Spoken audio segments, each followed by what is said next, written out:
Hi, Uncle Woody. I appreciate you coming over. So what did you want to talk to me about? Well, I was looking for some advice. Sell some cars. Some of them need paint, some I need a vinyl top, that kind of thing. But I've got so many, I'm starting to get backed up. No. No. You can't do it. You can't keep them all, and you can't fix them all. Okay?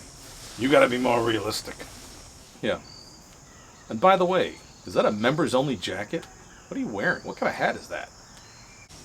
Never mind what I'm wearing. Sorry. Look, it's very simple. That one you bought in here earlier, that blue one, what was that? Well, the blue car, yeah. So that's a car I bought locally. Rust-free, great condition, one family owned. I mean, I got it mechanically sound, I put new tires on it, and I've been enjoying it. I've been driving it around. But the paint's a little thin, the top's, 84 Fleetwood Brougham, right? That was a good car, that's a pretty car. I would drive that car. No offense, Uncle Woody, but you would drive just about anything. Enough with the wisecracks. What I'm telling you is, do you buy these cars that are perfect? You buy them perfect? Right. You're looking for an opportunity. See, there's a little dynamic you got to take into account. You know this already. Where there's a problem, there's an opportunity. You don't think you're the only one that wants an opportunity, do you? Let them go. You got it to a place where it's running good, it's driving good, it's pretty. Let it go. Is it worth selling them in that condition? So you don't make everything you can make. It's okay. Let someone else have a crack. But Uncle Woody. Now look, don't Uncle Woody me. I know what I'm talking about, all right? You want my advice? Take it. You don't want it? Don't take it. Oh, here's another thing. You got too many cars here at your house. You can't even mow your yard. Well, Dee likes having them here. I mean, she enjoys the cars as much as I do. I mean, she likes having them in the yard, and she likes the way they look around here. I mean, she don't like this. You think she likes it? She don't like this. Look, you got cars everywhere. You don't have any flowers, and you're not going to have any grass. You need to get rid of stuff. You can't do this. It's ridiculous. And I know you got cars that you haven't told me about. I know you do. yeah, I've got some at the shop too, but yeah.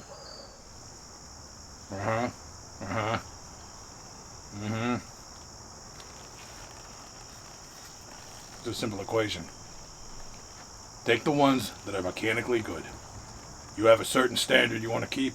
You want to sell good running cars. You get them all that way. I've seen what you do. You start off and you get them all ready. And you drive them around.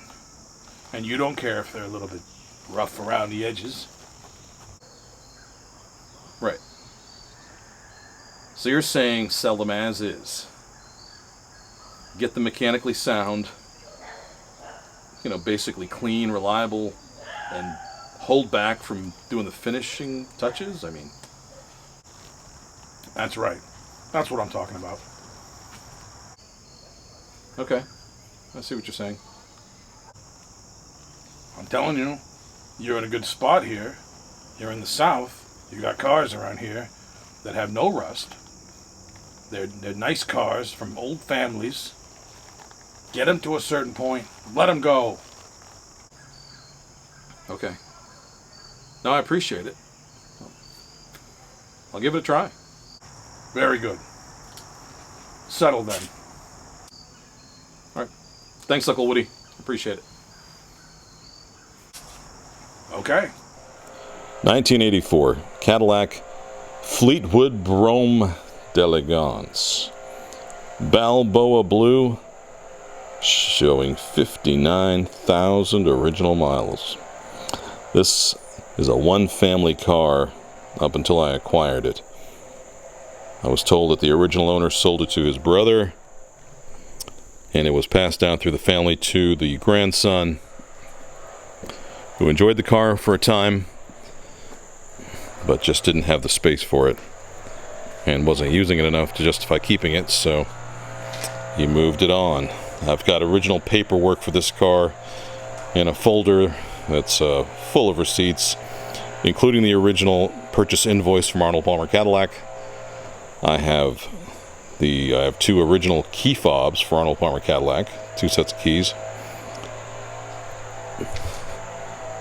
But it's very cool to find them like this, all original, except for the fillers, which were replaced at some point, which is really a sign of how someone appreciated the car. They were replaced with either fiberglass or ABS, one of those gas door fillers also. So I got the car. It had been sitting to the point that the ethanol fuel had lost its combustibility and actually had seized the fuel pump.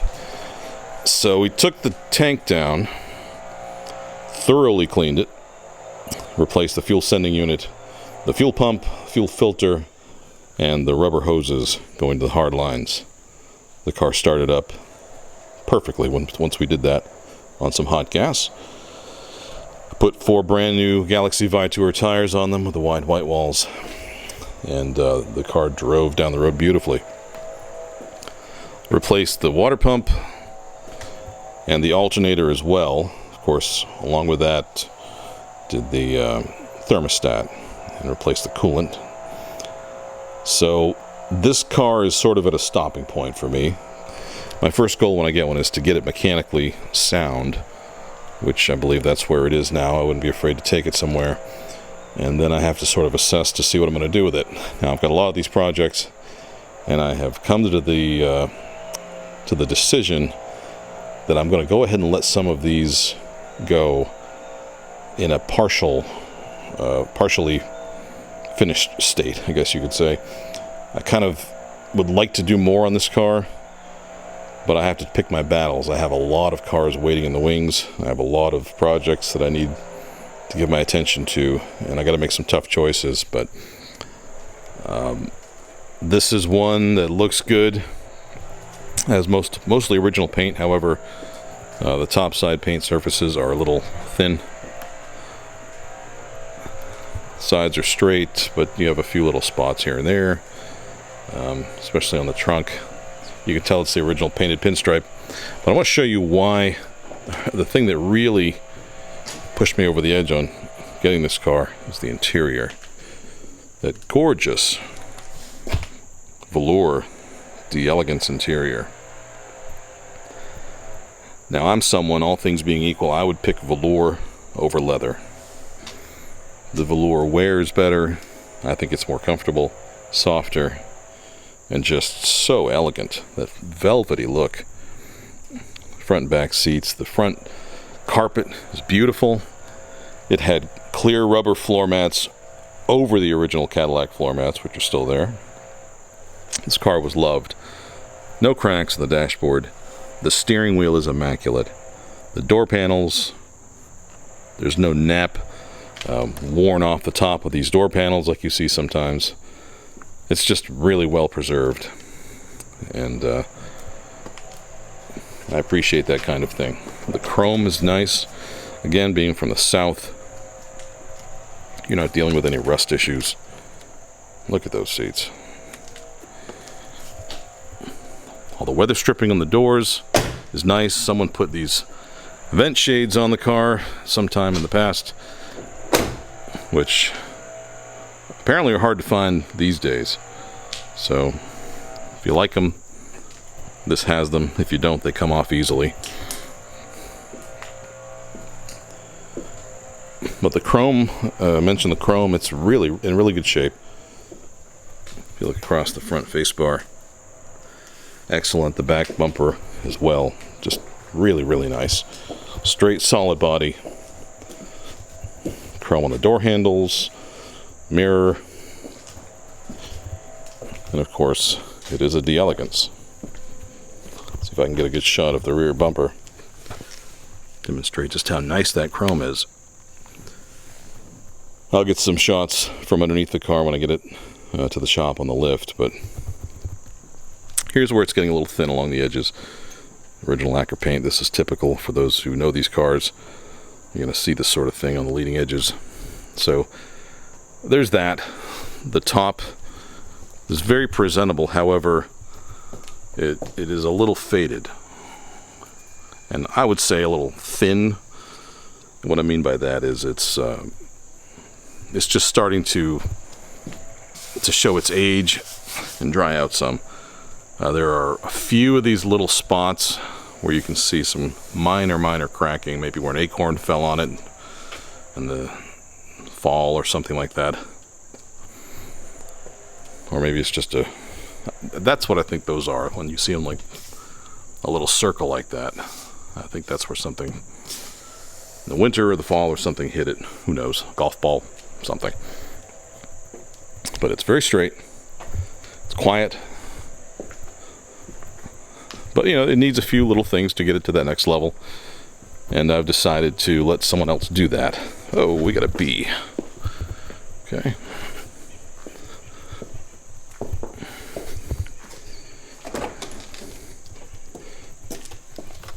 Go ahead and pop the hood here.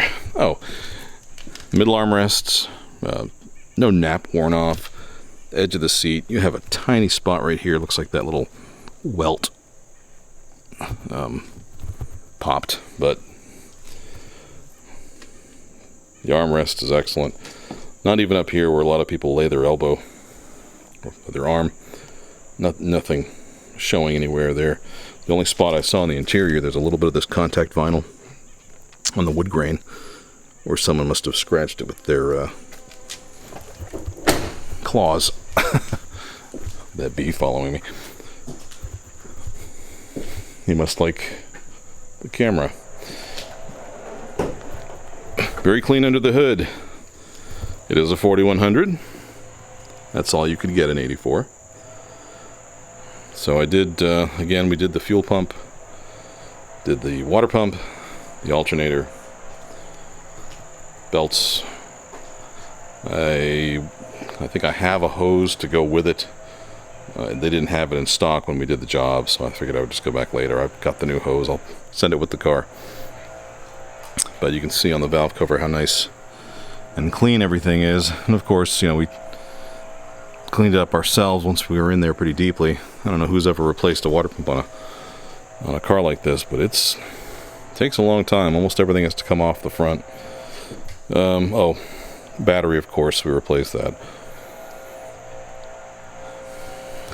The hood insulation is nice. Everything's good and tight. Nothing stiff or rusty. Just a good, honest car.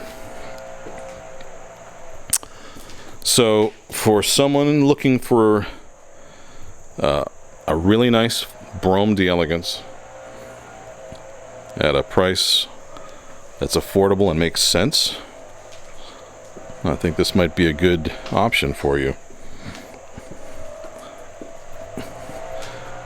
It's so tempting to keep them all, try to fix them all, but I just have to be realistic about what I can get done. And someone else can enjoy taking this one to its completion. What we'll do is we'll take it for a ride and maybe get it out in the sunlight where you can see the color a little better. And maybe a little better lighting for the interior. Let's take a look in the trunk.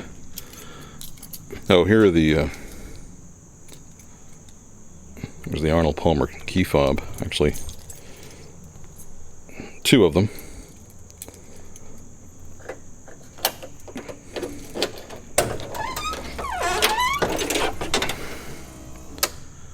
Very clean. You know, one place these cars can get rusty is right up here. You can see there's no such thing. Good trunk liner. There's one spot over here. I don't know what. It looks like it's burned. I must have put something that was way too hot in there. Can't imagine. But it's got the very cool locking gas cap feature, which works when you operate the power door locks. Move it to the lock position. This won't come loose. It's fairly uncommon to see that. Well, the chrome back here is good.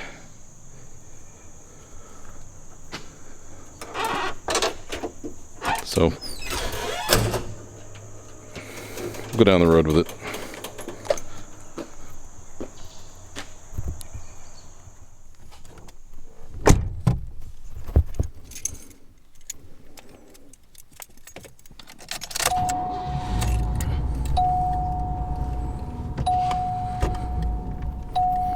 Oh, this does have onboard diagnostics and service lights and things like that. It is clear of any codes.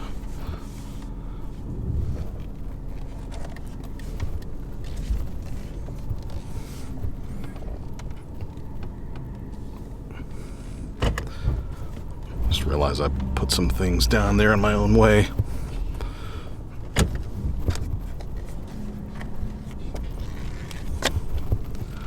I would hate it if I ran over my own tools. Gonna navigate out of the forest of cars here.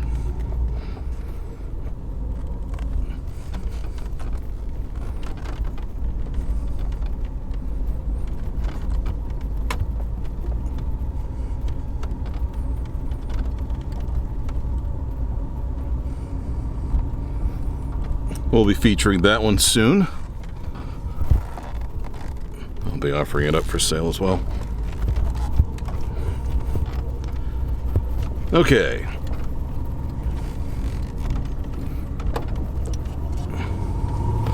So this 4100 does have some pretty good pep. With the 59,000 original mileage, it definitely feels it. If you listen closely, it seems there's the slightest little either donut gasket. It's probably a donut gasket. Let's see if we can hear it here. It's the tiniest little exhaust leak up there somewhere. The brakes work very well. Shifts through all the gears. They all work well. Reverse works well. It's good and strong. The handling is excellent on this car. It's very, very smooth going down the road. It sits tall and proud and sturdy. There's no vibrations. There's no odd noises. It holds its own on the interstate. When I drove it back from the shop this last time, it was able to hold 70, 75 without any trouble at all.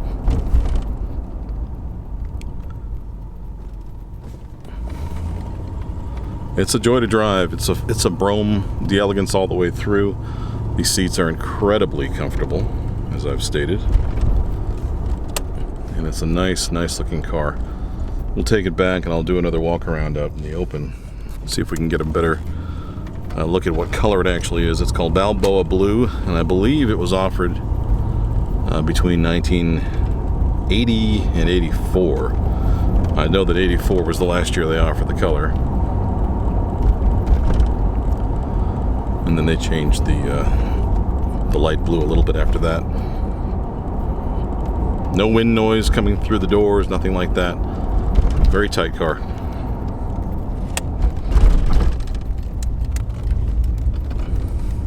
The shocks are the ones that were on it. The rears appear to be original, but it sits up good and high, and the air ride came up when I first cranked it up. So the air ride came up to level, and it hasn't gone down. So I don't know if maybe they're a little stiff in the sense that the shocks are staying expanded more than they're supposed to, or what. But it's good and tall.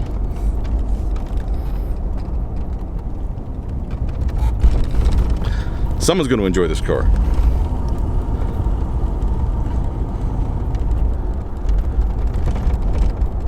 And I've had a lot of 4100 cars. I'll say this, when they get a lot of mileage. Now, when I used to have the car lot back in the 90s, there were a lot of these that had 140, ish thousand miles on them, and they got tired. But with 59,000 miles, this engine's pretty fresh. While I'm thinking about it, the radio lights up. Nothing happens when you turn the knob. It stays on clock, so I don't know what's up with that. I haven't tried the tape deck. The power antenna is snapped off. The escutcheon is missing. I charged the AC up. I did a vacuum pull down, tested it for leaks. Everything was good. Charged it up with R12 and it blew nice and cold. However, since I've taken it back out of storage, it's not, the temperature control is not, you can move it and the fan comes on, but the air's not clicking on anymore, which is often electronic, something in the control module possibly. It's not kicking down to Econ, which is what you would see if it was low on Freon. It's not doing that. So I haven't checked the static charge to see if it's still there. I'd be surprised if it leaked out. The reason I think it might be the module is because if I roll it up to heat, I was driving around the other night and it was getting some fog. I tried to put the defroster on, but the even though I ran this up to a warmer temperature, the temperature of the air did not change. So I don't have a spare control module for this type. I suspect that might be what it is. Look at the steering wheel. Look at the door panel. Look at that chrome. Leather strip, that's why it's so quiet going down the road. Take another look at this interior out in the open. I know some people get hung up on leather, but I'm telling you, that is some extremely comfortable seating. And that velour wears like iron. I would have ordered one of these with velour. The carpet's extremely nice. I think I mentioned before, it had the clear rubber floor mats over the original carpets. That's what someone thought of this car. Headliner's excellent. And let's get back and look at the color again. This Balboa blue has, it's a very light blue.